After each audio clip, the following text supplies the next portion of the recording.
Hey, it's Lindsay, y'all. So I am feeling kind of inspired, and I don't know if it's just a random thing. Could be something like a manic episode, a hypomanic, I should say, from my bipolar. But I have three ideas for videos that I wanted to do. Things that sort of came to me from laying in bed last night and this morning a little bit. Some of it based on conversation, some of it based on getting to hang out with some friends.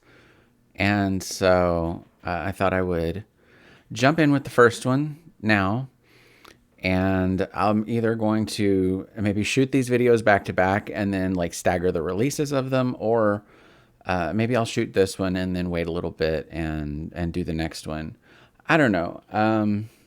But I think they're good topics, and I think they'll be insightful for kind of my world and my life, and specifically my transition, because that's what I talk about a lot. It's what I think about a lot. It's a big part of my life. So, part of the inspiration here, I got a text last night, wasn't expecting it, from a very dear friend that I have mentioned before. This is the friend who is very pro booty, um, in shoes, not butt, although eh, relevant to the text as well. But I'll let you not actually know what that means and let you speculate. Um, so I got this text, and so she and her significant other have been watching my videos, and they are both they're in a heterosexual relationship and are both cisgender people. And so they have been watching my videos, and she wanted to text me and tell me just that this has been really helpful and educational for them, and sort of opened up lines of dialogue and discussion and perspectives that they hadn't considered before, and that's amazing. Like, I love that. I don't do that for like I don't do this for vanity. I mean, sometimes it's vanity, like the late night rambling video, a little bit. But I generally don't do this for vanity. I do this because I think it's important. I think it's important to talk about trans experience and trans issues. They obviously have a big impact on my life, but I mean, I also I want to normalize it, and I want to make my life better for and more, equitable. But I also want to make sure that we're normalizing it for our future generations, and you know, making it a little bit easier for those to come, and just generally making us a better world for everyone to live in. So I was thrilled to get that text, and so that inspired me a little bit. Like I said, but the other thing that inspired me was I was hanging out with some friends last night, and so I'm going to talk about a little bit about last night, and hanging out with those friends, and some other experiences and thoughts that I've had about people and interactions. And I really want to preface this. I don't say any of this to make anyone feel guilty, or to try to change their behavior when they're around me, or anything like that. So please don't, because I know my friend that I was hanging out with last night will watch this video. So to you specifically, I'm going to say, like, this is just this is me talking about my experience, the things that I'm dealing with, and I have nothing but love and respect and appreciation for the people in my life and the relationships that they have with their families.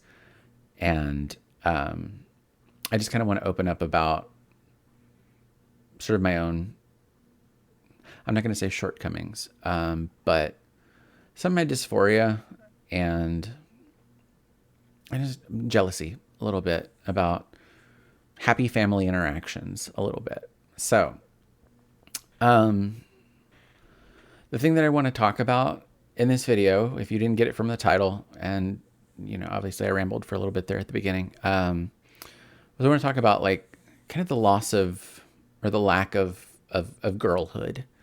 As a woman of trans experience coming out later in life, there's a lot of experiences that I didn't get to have. Um, I didn't get to, to learn makeup from my mom, or or do things like cheerleading or whatever. Not that I necessarily would have, but these were just not opportunities that were even available to me. I didn't learn to do my hair. My hair was really short, except for that time I grew it out a little bit in high school, and it was really, really bad.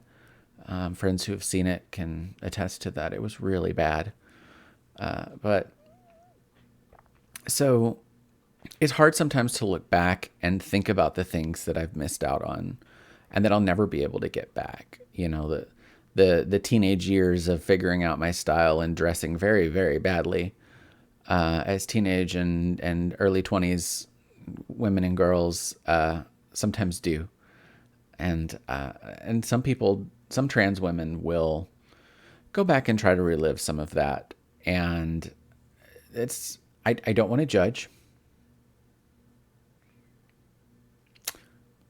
I don't want to judge.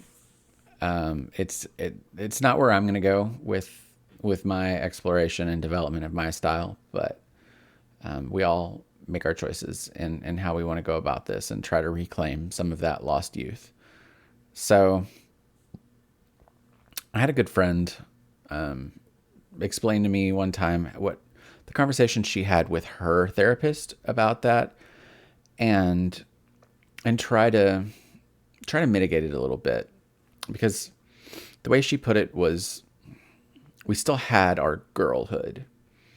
It was just different, because you can't even say that every girl's experience is the same growing up. Obviously, everybody is different. Everybody has a different childhood, but there's those commonalities that happen.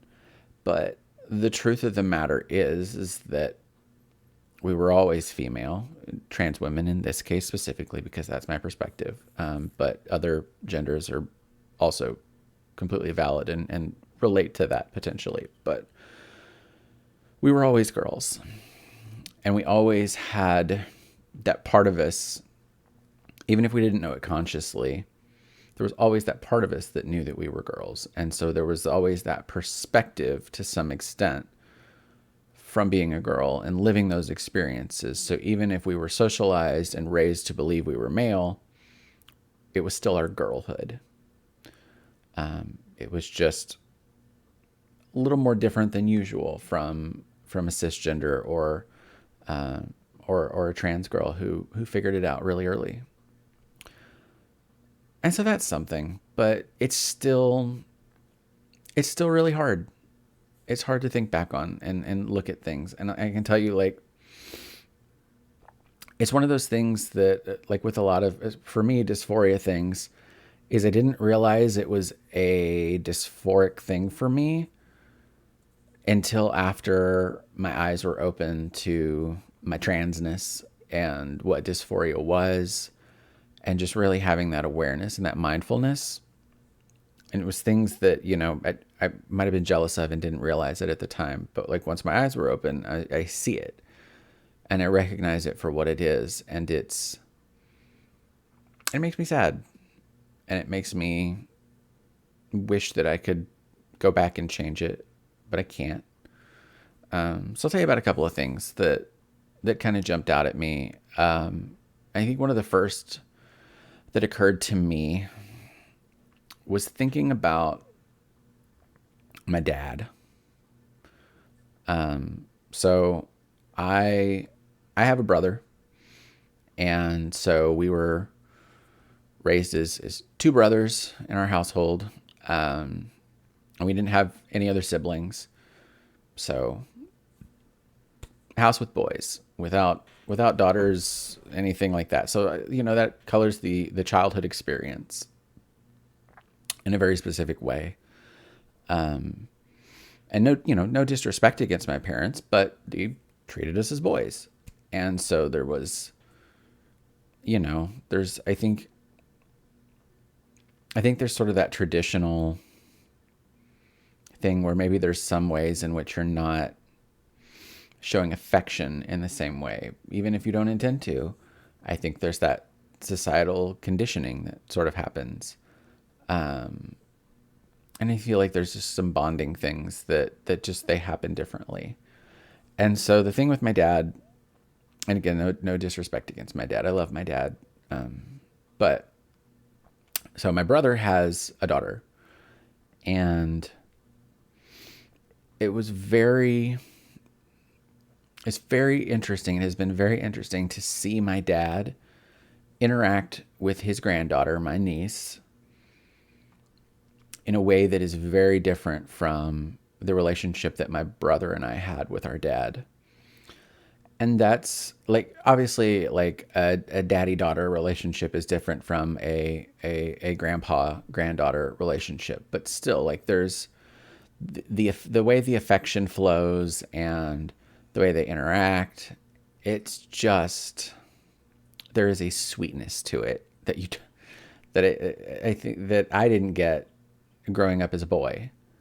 And like, I can't help but like look at that and think, what would my childhood have been like with this man who is very affectionate and sweet with his granddaughter, if we had just known that I was a girl? Like, whether it had been that I was trans and knew it. I mean, I was always trans, but whether we knew that I was trans and my parents were accepting of it when I was a kid, whole another story, whole another discussion. But let's say that did happen. Or if I had just been cis, if I had just been a cis girl, how would that have been different? And how would that affection have flowed differently? And I don't know. And I'll never know. And I am struggling with that a little bit now, like trying to, with my family. I think I haven't talked to my dad in a little while, and I do talk to my mom some, but it's been about a year since I came out to her, and we're working on that relationship. But, and this is something I've expressed to several friends recently, is I feel a little bit cheated because I don't feel like I get to have any kind of experience, even now as an adult, of being a daughter. And because of my relationship with my brother, or lack thereof right now, I don't feel like I get to be a sister. And then by extension, because of that distance, I don't feel like I get to be an aunt. I've been the son and the brother and the uncle, but I feel like there's a very different experience on the other side of that coin that I am missing and I am craving. And it's kind of upsetting that I don't get that. So, excuse me. So yeah, I'm struggling with it, and I'm trying to figure it out, and I'm trying to lean on my found family, who I love dearly. My friends are amazing, and my extended family too. Like, don't get me wrong, I have blood relatives who are fantastic, cousins specifically. But there's something missing with my relationship with my immediate family that I hope we can build up to, and have that relationship that is more fulfilling for who I am now and my gender, as it has always been, but we didn't know it. But the other thing that kind of sparked some of this particular line of thinking, again, was, like I said, I was hanging out with a friend last night, and this is a friend that I used to work with, and we've been in touch, especially after I accepted I was trans, and she had posted a few things on Facebook, sort of it being supportive of trans people in general. And I always really thought a lot of this person, thought very highly of her. And so to see those things, and knowing the loving kind, sweet person that she is, I decided that she was going to be somebody that I came out to fairly early in my transition. And I did, and she was, of course, absolutely amazing, just super fantastic about it, super supportive, and that means the world. And I know she's watching this at some point, and so I hope I make you cry. I don't actually hope I make you cry, but I think you're gonna cry because you have a heart like that. So, sorry, not sorry. But we met for coffee shortly thereafter, and were able to reconnect and catch up a little bit. And so we've stayed in touch. And so I was finally able to go to her house. And with quarantine being what it is, it's been very very iffy with things. But her family has been very very cautious about who they're letting into their circle and their social distancing and all of that. And as have I. Been pretty careful with that. So she invited me over for dinner, and so I got to meet her husband and her daughter for the first time, and they are absolutely lovely. This is just one of those disgustingly adorable families. Like, they're super cute, and they have, like, my friend and her husband have a great energy between them, and their daughter is just super smart and very sweet, and just like her mama. She's just a person that you want to be around. She has a great energy to her. So it was amazing to get to know them. And so I was there for like 6 hours last night. But so it was really cool getting to interact with them. But it had been a while since I had been around parents and their kid, in just sort of a candid, just casual at home setting. And it was, like I said, like, I don't know, maybe I'm being overly sappy or sentimental or whatever, but like, it was really beautiful. And to see those interactions and to see the affection between this young girl and her parents, and the reciprocity there, was really awesome to see. But there was one point that kind of broke me a little bit, and I don't think I let it show. But it kind of stuck with me. It was when the girl was ready to go to bed, and her mom told her to go grab a brush and a hair tie. And so she came back out and sat in her mom's lap, and while we were all just hanging out and talking, and her mom, brushed her hair out and braided it for her. And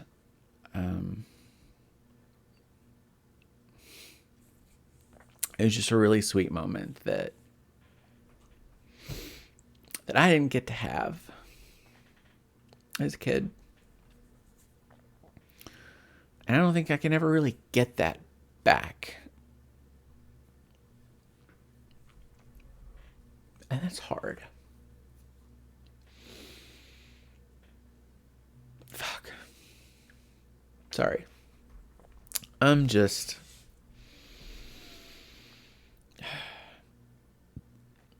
grateful to have the opportunity to witness that experience. So, sorry, give me just a second here.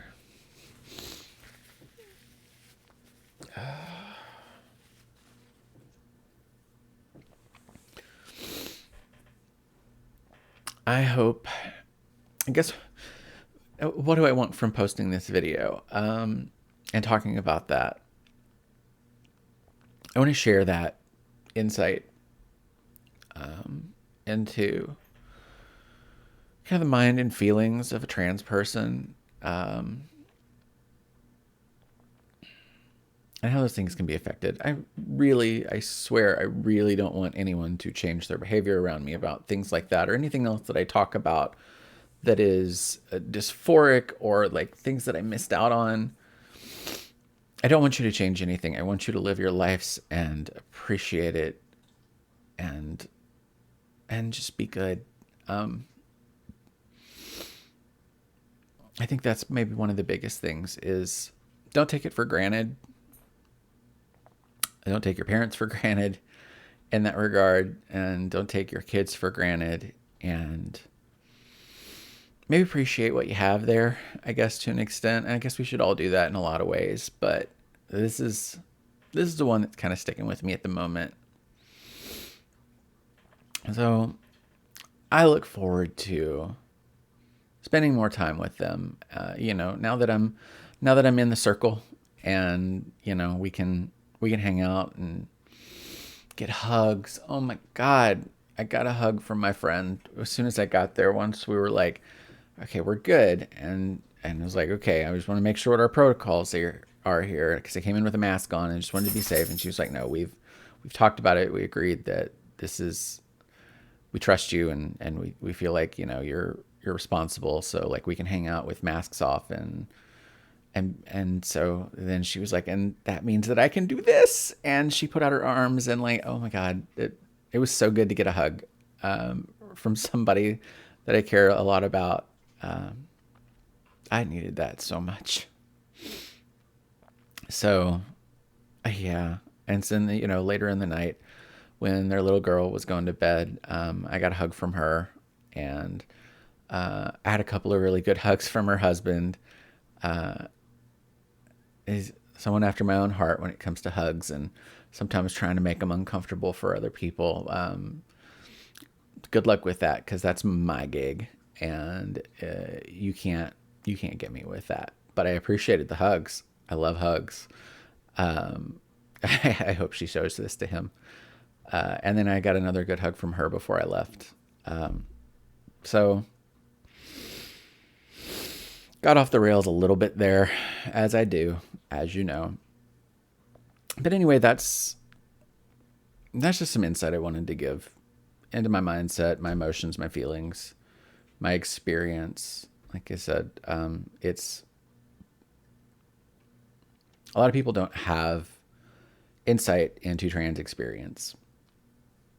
So I'm glad I can share that in a format that is, I think, reasonably digestible, and especially for people who know me, they can relate to it. They can find it relatable, and tie back into, if they've known me before transition, which is most of the people, I think, maybe not most, but many of the people who are watching these videos, and maybe they don't have a lot of experience or have never met knowingly another trans person and talked about that experience.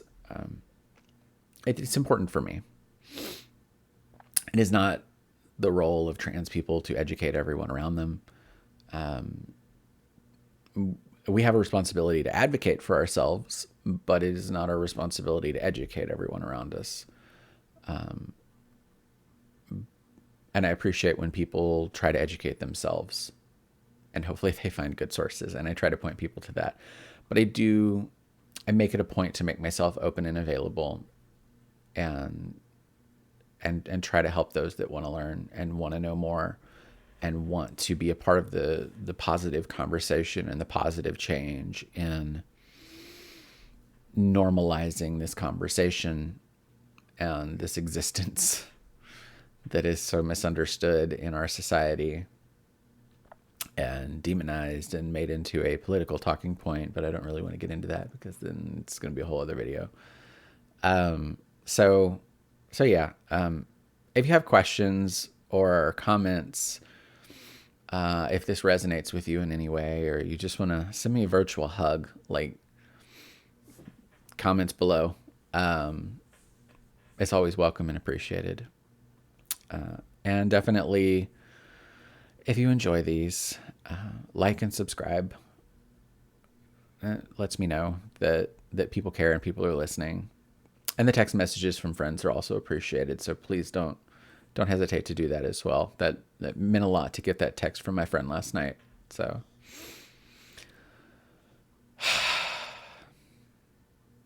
until next time, love and hugs.